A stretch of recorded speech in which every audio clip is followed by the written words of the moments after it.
thunderstorm warning for central North Carolina, Scotland County, central North Carolina, County, southeastern Richmond County, Cumberland County, central North Carolina, southeastern Richmond County, and central North Carolina, Cumberland County, and central North Carolina, south central Lee County, and central North Carolina, South County, and central for 7 miles west of Hook Air Force Base to Rayford to near Lawrenceburg to near Bennettsville, moving east at 35 miles along a line extending from 9 miles southeast of Svr to 7 miles west of Hook Air Force Base to Rayford to near Lawrenceburg to near Bennettsville, moving east at 35 miles per hour. Hazard, 60 miles per hour wind gusts and maple-sized hail.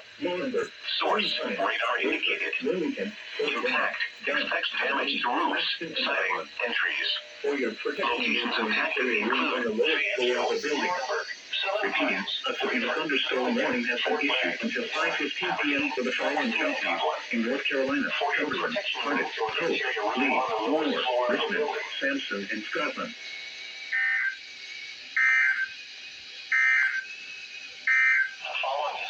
This will be the thunderstorm warning for northern Marlborough County is canceled. The storms which prompted the warning have weakened below severe limits and no longer